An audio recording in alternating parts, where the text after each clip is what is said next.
Hi guys, you'll have seen this CLA feature quite a lot on my channel and, well, it's my car, so that's why.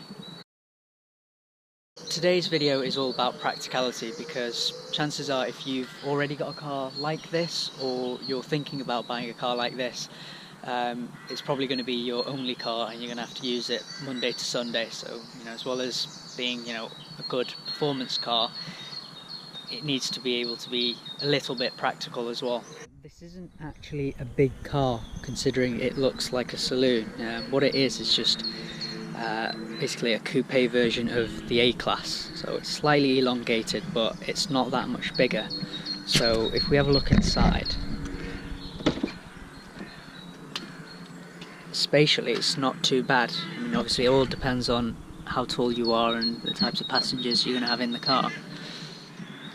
But, where I have the seats and everything, there's enough leg room for passengers at the back, but then again I'm not that tall. So. One thing to consider quite seriously between this car and the A45 is if your entire family's tall or all your passengers are going to be tall, because the CLA does have a sloping roof line which quite seriously cuts off the headroom for rear passengers.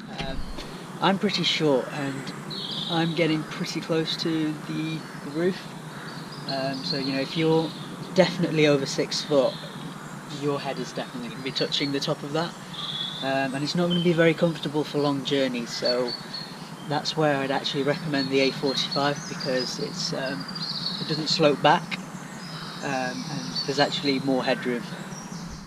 The boot has its good and bad points. I'll demonstrate to you now. It's actually pretty deep. If you have a look, it does reach. This is a full-size umbrella and it goes straight to the back. However, the opening is a bit narrow, so if you're trying to put a full-size suitcase in, you've just got to be careful of this. One annoying thing that I've encountered quite a few times actually now is this car doesn't have any hooks in the back at all. You've got this little pouch thing, but to be honest it's actually not that strong. You can just pull it out. So when it comes to shopping, if you put several bags in the back, because it's also quite deep, by the time you've finished your journey and you get out the car, open the boot again, everything's all over the place. What I end up doing is putting stuff basically in the back seats, in the footwells, because it's just a bit of a nightmare unless you completely fill the boot so that nothing kind of rolls around. Everything will roll around and it's just a pain in the backside really. Now, although the seats do fold down, I've never done a journey where I needed to. I don't take this car to the tip. Can't imagine you using this car yourself for any journeys like that, but they're there if you need them to. In terms of driver aids, I think all the CLA 45s come with front and rear parking sensors as standard. I'll demonstrate that. Turn off.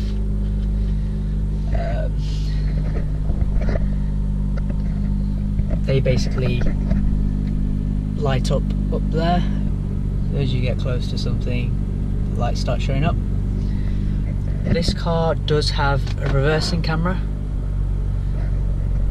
which I'm not sure if it's standard on the 2016 models.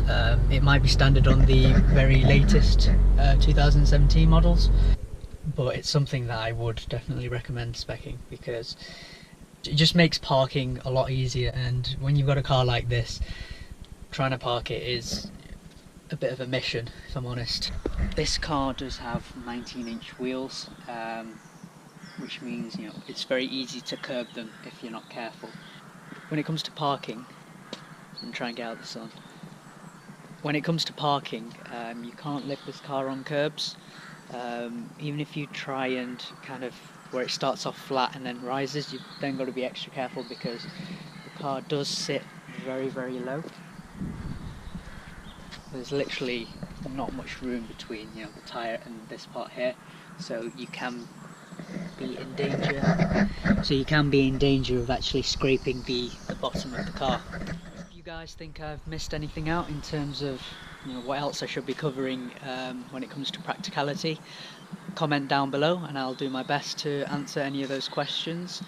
This will be the first video in a number of videos just covering pretty much every aspect that I can think of, to try and give you guys a complete analysis of what it's like to live with this car and various different aspects. And let me know also what else you want to see further down the line. Obviously the first covered practicality here. I will be doing handling. I suppose I've covered costs in a different video where I compared it against the Tesla over here.